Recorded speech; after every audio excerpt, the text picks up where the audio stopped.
Police वाले जो रहते हैं और रियल लाइफ के जो पुलिस वाले, क्या डिफरेंस है दोनों? डिफरेंस बहुत है।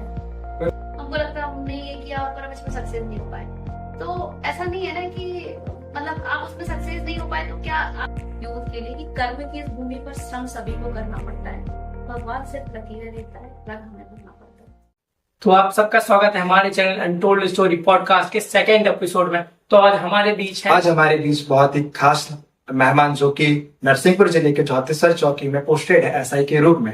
उनकी जर्नी किस तरीके से रही, किस तरीके से उन्होंने अपने आप को एक एसआई बनाया, एक मध्यम वर्ग के परिवार से निकल के, उनकी जर्नी के बारे में आप सब तक उनकी बातों को पहुंचाए। नमस्कार। तो मैम आप हमारे दर्शकों को अपनी जर्नी के बारे में बताइए। मैं सब इंस्पेक्टर रितु उपाध्याय, मैं रहने वाली जबलपुर की हूँ।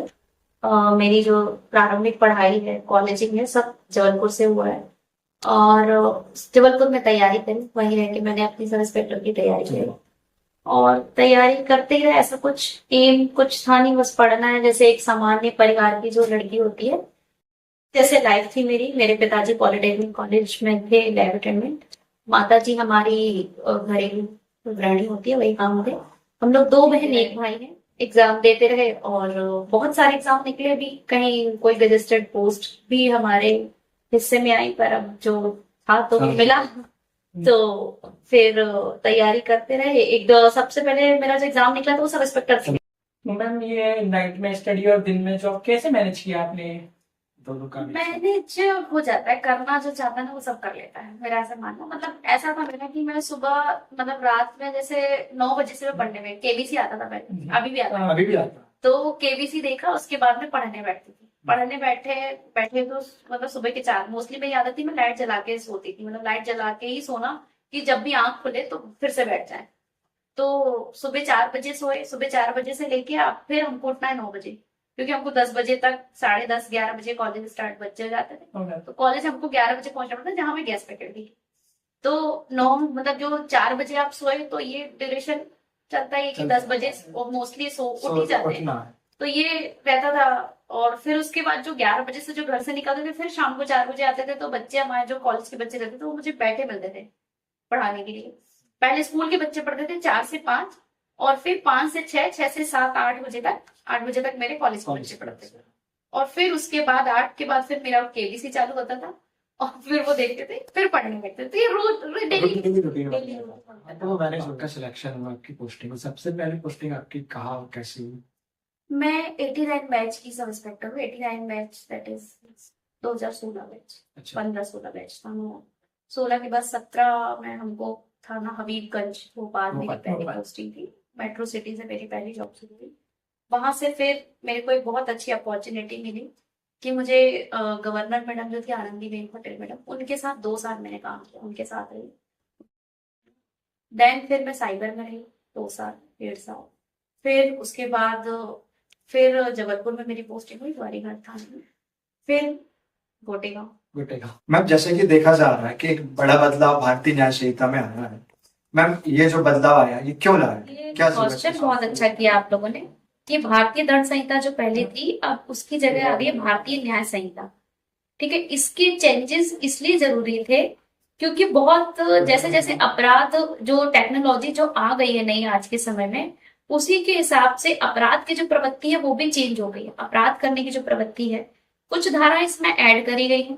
जैसे कि जो पहले मामला जो आप लोगों ने सुना होगा, भीड़ से किसी भी व्यक्ति को कुछ भी करके उसके साथ अत्याचार हो जाता है या किसी को बांध के मारना, बहुत सारे लोग मिलके, तो ऐसी बहुत सारी घटनाएं थी जिसके लिए हमारे आईपीसी में कुछ प्रावधान नहीं थे। प्रावधान हमारे पुलिस के लिए बहुत अच्छी चीजें लाई गई हैं हमें काम करने के लिए जो हमें उपयोगी हो। जैसे कि पहले क्या होता था कि हमको जैसे किसी ने एफआईआर, अब उसको ये दिक्कत होती कि मेरी कार्रवाई में चल क्या रहा है, उसको पता ही नहीं होता था कि मेरी कार्रवाई कहाँ तक पहुंच गई। तो ये एक प्रोसीजर आ गया, उसमें एक टाइम लिमिट दे दी उन्होंने कि आपको इतने दिन में सामने वाले व्यक्ति को बताना पड़ेगा, 90 डेज है, उसमें बताना पड़ेगा कि भाई आपकी जो जो वो आपने जो एफआईआर लिखा है इसमें क्या चल रहा है, ये चीज है। को करंट स्टेटस बताना पड़ेगा कि क्या चल रहा है। देन उसमें एक जो इलेक्ट्रॉनिक मीडिया जो इलेक्ट्रॉनिक जो साधन आ गया, पहले ये क्या ये वैलिड नहीं थे, तो अब ऐसा पुलिस के लिए वो बहुत ही लाभदायक हो गई चीजें और आम जनता के लिए कि आपके साथ अगर कुछ अन्याय और आपके पास वीडियो है तो वो अब न्यायालय में मान्य जैसे हो गया। देखते हैं कि मूवियों में जो एक पुलिस वाले जो रहते हैं और रियल लाइफ के जो पुलिस वाले, क्या डिफरेंस है दोनों में? डिफरेंस बहुत है।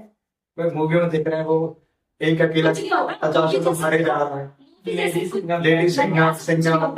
लेडी सिंघम कुछ नहीं होता है ना, कुछ मूवी मूवी मूवी होती है और रियल लाइफ जो होती है वो रियल लाइफ। अच्छा, दोनों अलग अलग है, अपोजिट है टोटली, कि थोड़ा सा कुछ चीजों में? हाँ। कुछ मूवीज बनी है जहाँ पे छवि दिखाई गई है पुलिस की, अच्छी छवि भी दिखाई है कि पुलिस अच्छा भी काम करती है, और कहीं दिखाया है पुलिस तो ऐसा है कि उसको पता नहीं क्यों ऐसा क्यों नेगेटिव वे में ले लेते हैं लोग, पर आप उनको बहुत करीब से देखोगे तो आपको लगेगा कि नहीं ऐसा ही है। मतलब आज के यूथ को मैं यही मैसेज देना चाहती हूँ कि पुराने लोग क्या डरते थे, पुलिस के पास जाना नहीं चाहते थे, इसलिए उनको लगता था कि ये गलत चीजें उठाएगी बस जेल भेज देगी, ऐसा था उनके मन में। पर अब आज के युवाओं से यही रिक्वेस्ट है कि आप लोग जाइए, बैठिए, मिलिए, लाइफ को देखो। पुलिस की लाइफ जरूरी नहीं है कि हमारे पास वर्दी है तो हम में ही पावर है, हर इंसान में पावर है, हर इंसान में सब चीजें। हम भी हमारे अंदर, हमको सिर्फ ऊपर वर्दी पहनाई गई है पर इंसान तो है ना हम भी, तो इंसानियत है हमें भी। तो आप जब तक मिलोगे नहीं, उनसे बात नहीं करोगे, उनकी चीजें नहीं समझोगे तो आपको नहीं समझ आएंगी चीजें।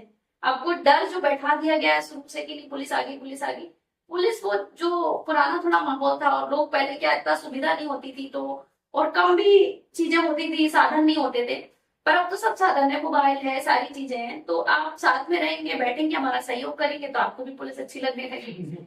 तो पुलिस और कोई हीरो जैसा कुछ नहीं होता है कि कुछ हीरो है, सब रियल लाइफ में जो है वो ही है, सिचुएशन है। हमारी भी फैमिली होती है, हमारे भी घर परिवार, हमारे भी माँ बाप है, सब चीजें। तो अच्छा बुरा तो सबको दिखता है, हम भी इंसान है तो हमको भी पता है कि चोरी करना पाप है, आम इंसान को भी पता है चोरी करना पाप है। ये कुछ सुनने में आया है कि आर्मी और पुलिस की आपस में बनती नहीं।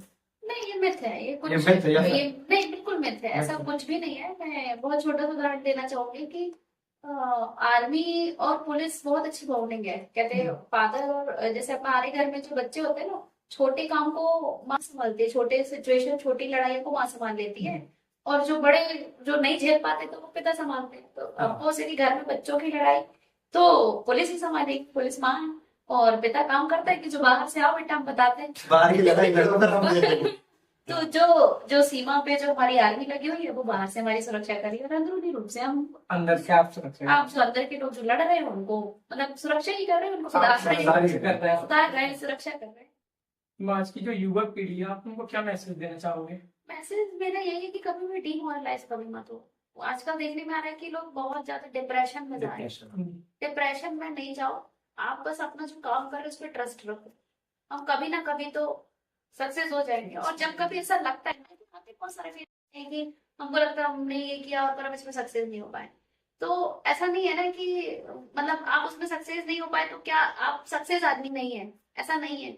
तो उसके लिए ऐसा है कि आप प्रयास करते रहो, नहीं हो रहा नहीं हो रहा ठीक है, नहीं हर किसी को नहीं मिल सकती चीजें, और अगर नहीं हो रहा डिमोरलाइज तो कहीं और भी ट्राई करो, क्योंकि बहुत सारे रास्ते, कहते हैं ना भगवान अगर एक रास्ता बंद करता है ना तो बहुत सारे खोलता भी है, एक बंद किया सिर्फ खोलता भी बहुत सारे है। तो बिल्कुल डीमोरलाइज होने की जरूरत नहीं है, आपकी सबसे बड़ी पावर आपके पेरेंट्स है। बार बार पेरेंट्स पे इसलिए जोर दे रही हूँ कि क्योंकि आजकल का यूथ जो है अपने पेरेंट्स से दूर होता जा रहा है, बात नहीं करना चाहते, पता नहीं ऐसा क्या चीजें हो रही है कि हम कभी अपने के साथ 5 मिनट बैठ के बैठ के के बाद बात नहीं करते हैं, बात नहीं करते हैं, कभी से पूछते नहीं कि कैसे क्या चल रहा है लाइफ में। पापा से पूछे तो वो ऑफकोर्स तुमसे भी पूछेंगे तुम्हारी लाइफ में क्या चल रहा है, कुछ चल रहा है वो क्वेश्चन करेंगे, आप उनको बताओ पापा यार ऐसा किया था मैंने और ये हो नहीं पा रहा है, पापा ठीक है कोई नहीं, कोई दूसरा काम करें, कुछ बहुत थैंक यू बेहतर। मैम, आपने अपना इतना कीमती वक्त हमको दिया, हमारे चैनल पे जो आपने बात शेयर करी वो बहुत ही मोटिवेशन है, बहुत ही सीखने के लिए है।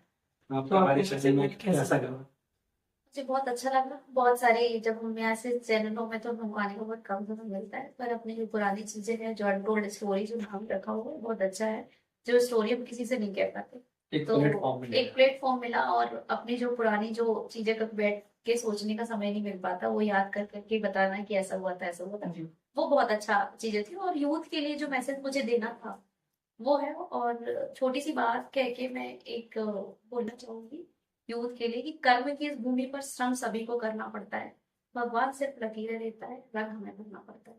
Thank you so much. Thank you.